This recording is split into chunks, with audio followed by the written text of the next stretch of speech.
Olá pessoal, seu canal Simplesmente Matemática, sou o professor Marcos Nunes Caldeira e hoje a gente vai falar sobre noções básicas de conjuntos e operações com conjuntos, da matéria da primeira série do ensino médio, dando continuação aqui aos nossos tópicos da primeira série do ensino médio. Bom, conjunto, teoria dos conjuntos é uma matéria, uma disciplina extremamente importante na matemática. Base de muita coisa na matemática, informalizações, propriedades. Ter noções de conjunto é fundamental para avançar em funções. Enfim, é uma matéria extremamente importante como base para toda a compreensão da matemática, tá bom? Então vamos lá, conjuntos. O que são conjuntos? Formalizar, definir conjunto formalmente é bem difícil. Mas conjunto, intuitivamente, normalmente é um agrupamento, uma coleção de elementos. Ou seja, tudo que você possa agrupar em torno de alguma coisa ou de uma propriedade é o que a gente chama de conjunto. Tá? E, por conseguinte, se o conjunto é um agrupamento, uma coleção de elementos, por conseguinte, elemento, no caso da teoria de conjunto, é qualquer coisa que pertença ao conjunto. E aí já vem uma noção importante da matemática em relação ao conjunto, que é a noção de pertencimento, ou seja, um elemento pertence a um conjunto. Tá ok? Bom, o conjunto é representado por uma letra maiúscula do alfabeto e os seus elementos ficam dentro de chaves separadas por vírgulas. Tá? Então, exemplo, conjunto das vogais, que aqui eu chamei de conjunto A. Então, eu botei A maiúsculo. É igual aos elementos A, E, I, O, U, que são as vogais do nosso alfabeto. Tá? Então, esses elementos estão entre chaves e separados por vírgulas. Tá? Então, aqui que eu falei da noção de pertencimento. O elemento A pertence ao conjunto A. Tá? Então, o elemento A pertence ao conjunto A. Esse é o sinal de pertence que a gente vai usar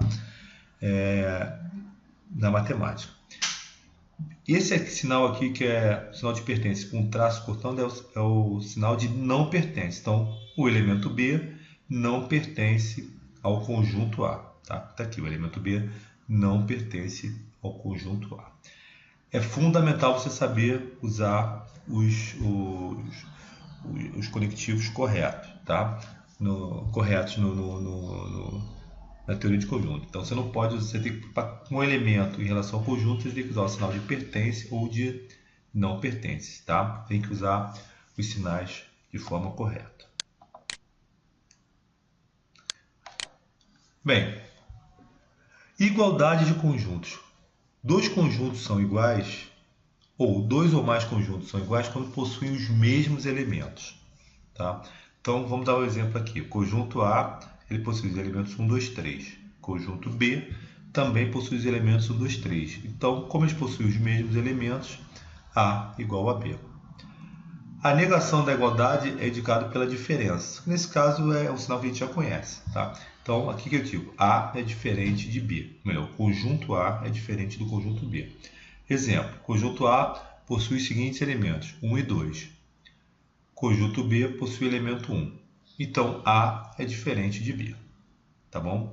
Conjunto universo tem sua notação indicada pelo U maiúsculo e indica todos os elementos dos conjuntos considerados. Conjunto universo a gente vai ver melhor quando a gente usar os conjuntos numéricos, mais tarde. Tá? Por enquanto, guarde essa informação contigo, mas a gente vai voltar com mais calma e com mais profundidade quando a gente começar a ver conjuntos numéricos. Bom, o conjunto unitário. Conjunto que só possui um elemento. Tá? O conjunto unitário possui um único elemento. Exemplo aqui, conjunto A que possui o elemento A. Tá bom? Conjunto vazio. Conjunto que não possui elemento algum. Ele é representado por duas chaves sem nada dentro ou por esse sinal de vazio aqui. Tá? Exemplo aqui de um conjunto vazio. Conjunto dos números que são diferentes de si mesmo. Ou que x, tal que x diferente de x. Essa representação proprietária a gente vai ver mais tarde, mas eu já dei uma antecipada aqui. Então não existe nenhum número que é diferente dele mesmo. Né? 1 é igual a 1, 2 é igual a 2, 3 é igual a 3. Então esse é um conjunto vazio. Tá bom? O diagrama de Venn. O diagrama de Venn é muito usado na representação de conjuntos e principalmente para resolver problemas de conjuntos. Tá? Ele foi concebido por John Venn, que é um lógico inglês, que nasceu em 1834 e morreu em 1923. Tá? E ele é o seguinte, ele é representado por círculos, ou circunferências, ou elipses, enfim, que dentro dela, no interior desse círculo, dessa elipse, enfim, dessa figura meio circular, estão os elementos. Tá? Então, dentro de cada círculo estão os elementos. E fora, com a letra maiúscula, a gente representa o nome do conjunto. E ele pode ter quantos círculos forem necessários, cada círculo representando um conjunto, eles podem estar interligados. Tá? A gente vai ver isso mais tarde. Ou então até um círculo dentro do outro, que a gente sabe da noção de subconjunto. Então aí, o subconjunto. Um conjunto que está contido em outro conjunto, ou seja, em que todos os elementos pertençam ao outro conjunto também. Tá? Então agora tem uma outra relação que é estar contigo e contém. Tá? E isso é só entre conjuntos. Um elemento pertence ao conjunto, um conjunto contém outro conjunto ou está contido em outro conjunto. Então, por exemplo, aqui a gente tem o conjunto A dos elementos 1, 2, 3 e B dos elementos 1, 2. Então, nesse caso, 1, 2 do B também os elementos 1, 2 também pertencem a A. Então, o conjunto B está contido em A. Então, o sinal de estar contido é esse carinha aqui. Então, B está contido em A. Ou A contém B. Esse sinal aqui é sinal de contém. Tá? Então, aqui está a representação do diagrama de Venn dessa relação. Então, tem o conjunto A. Na verdade, vamos começar por dentro. Tem o conjunto B com os elementos 1, 2. E aqui a gente faz o conjunto A contendo o conjunto B, porque o 2 de B pertence a A também. E ainda tem o 3 aqui, porque o 3 não pertence a B. Tá ok? Então, essa noção de estar contido e contém.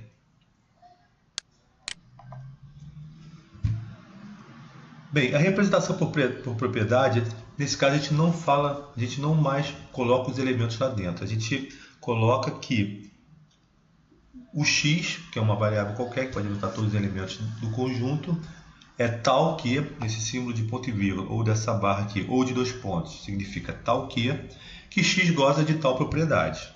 Tá bom? Então, por exemplo, x tal que x é par. Eu vou usar a barrinha aqui porque eu prefiro usar a barra, tá? Mas você pode contar na literatura aqui o ponto e vírgula. Então, x é tal que x é par. Então, nesse caso, o conjunto A são todo o conjunto dos números pares. Então, está aqui A. Agora sim eu vou botar os elementos. 0, 2, 4, 6, 8. E o reticências para dizer que esse conjunto é infinito. Tá? Quando tem reticência no final, é porque esse conjunto vai até o infinito. Ok? Tranquilo, né? Operações de conjuntos. A gente vai ver duas principais. Existem mais operações, mas nesse primeiro momento a gente vai ver as duas principais, ou as mais usadas, que são a união e a interseção. Então, a união de conjuntos é formada por todos os elementos dos conjuntos dados. Então, A é igual a 1, 2 e B é igual a 3, 4. Então, aqui a gente tem que A união B. Então, A união B, esse é o símbolo de união. A união B é igual a 1, 2, 3, 4. Tá? Então, esses aqui são os elementos do conjunto A união B. No diagrama de Venn, a gente coloca duas circunferências, duas elipses, enfim. Cada uma B e elas se entrelaçam para ter interseção aqui. Então, isso aqui significa a interseção. Então, aqui está conjunto A, 1 e 2, os elementos 1 e 2. E o conjunto B, os elementos 3 e 4. A união B é tudo. Então, a gente vai achurar todo o diagrama. Tá? A gente vai achurar todo o diagrama. Então, aqui está a representação de A união B. A interseção de conjuntos é formada por todos os elementos que pertencem a ambos os conjuntos dados. Tá?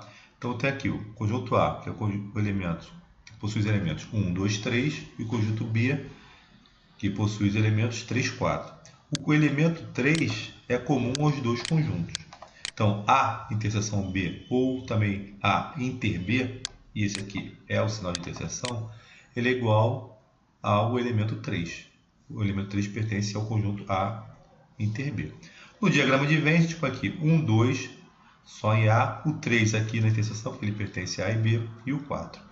E a interseção a gente achureia aqui. Então, A inter B é essa área achureada aqui. Bom,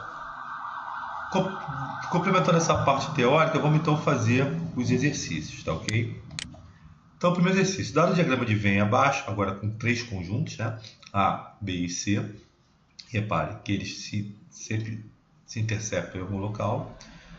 Responda o que se pede. A interseção B. Então, qual é a parte do diagrama de Venn que representa A interseção B? É essa parte aqui, né?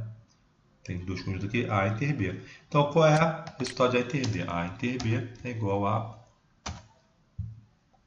o elemento 3. O elemento 3 pertence a A inter B. A união C. A união C é tudo que está em A, tudo que está em C, inclusive as interseções. Tá? Então, quais são? Então, vai ser 1, 2, né? 3, 4, 3, 4, 6, porque 6 pertence a C, né?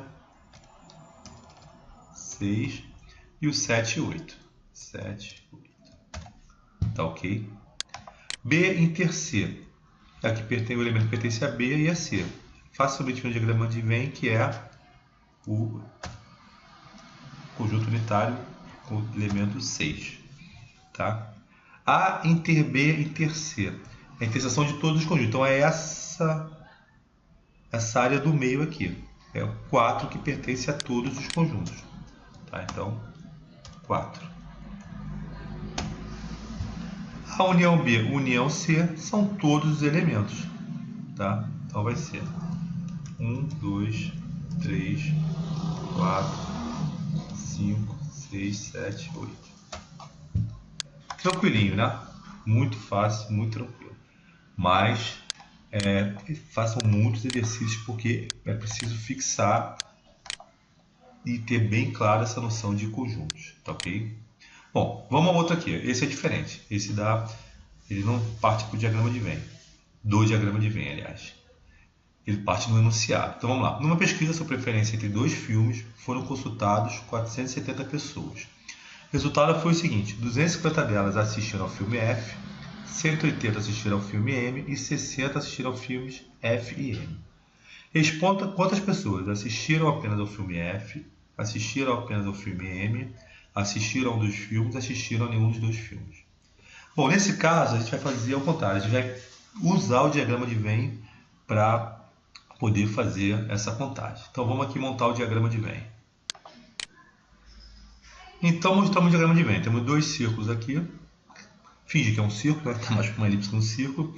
Onde um representa o conjunto F, o outro conjunto M. Aqui estão interligados, eles se conectam em algum lugar, se interceptam em algum lugar. Então aqui está a interseção. Sempre que tiver esses exercícios assim, onde dá quantidades e a gente multiplica, a gente começa sempre pelas interseções. Vocês vão compreender por quê. Então ele diz aqui, 60 assistiram o filme FM. Então a gente vai botar na interseção o número 60. Então tá lá, temos o número 60 aqui, que são as quantidades de pessoas que assistiram ao filme F e M. Tá? Então agora, quantos assistiram só a F? Então se 250 assistiram ao filme F e 60 assistiram aos filmes F e M, então só o F vai ser 250 menos a interseção entre F e M, que vai ser igual a quanto? 190. Então tá lá, 190 só assistiram ao filme F e M. Tá? E quantos só assistiram ao filme M? Vai ficar nessa posição, nessa área aqui. Vai ser os 180 que assistiram ao filme M menos os 60 que assistiram o filme FM. Então vai ser quanto? 120. Então tá lá. 120 aqui só assistiram ao filme M. Então preencheram todas as áreas do diagrama de Venn. Agora a gente vai responder as perguntas aqui. Quantos assistiram apenas ao filme F? Opa, é o que está aqui nessa área aqui do diagrama de Venn. Então 190. Quantos assistiram apenas ao filme M? Opa, é o que está aqui nessa área aqui do diagrama de Venn. Então, 120. Quantos assistiram a dos filmes? Então, na verdade está contando aqui, é como se fosse a união, é tudo. Quantos assistiram a tudo, a qualquer um dos filmes. Né? Então, é só somar tudo aqui. Então, nós temos 190 mais 60, 250, mais 120, 370. E quantos assistiram a nenhum dos filmes? Opa, agora a gente tem aqui um novo elemento. que é o que está fora daqui desse conjunto, que é o que não assistiu nenhum dos filmes. Então, como é que a gente vai representar isso? A gente vai botar aqui um retângulo, né, que vai representar o conjunto universo. Qual é o conjunto universo? É 470. E vamos tirar a diferença entre 470 e tudo que está aqui dentro. Então, vamos fazer isso. Então, tá lá, recapitulando. A gente criou o conjunto universo, que tem 470 pessoas. E esse conjunto universo é representado por um retângulo fora dos círculos, né? E aqui vão estar os elementos que não pertencem ao círculo. Então é só somar esses elementos aqui e diminuir o conjunto universo. Então 470, que é o conjunto universo, menos isso tudo aqui que a gente já viu que é 370, dá igual a 100. Então assistiram a nenhum dos dois filmes 100 pessoas. Tá ok? Bem simples, nenhuma dificuldade. Recapitulem a aula, façam mais e mais exercícios, porque teoria dos conjuntos, noção de conjunto é fundamental para a aprendizagem da matemática e para toda a continuação da matemática, funções e essa coisa toda, tá ok? Então, pessoal, até uma próxima aula e a gente se vê por aí.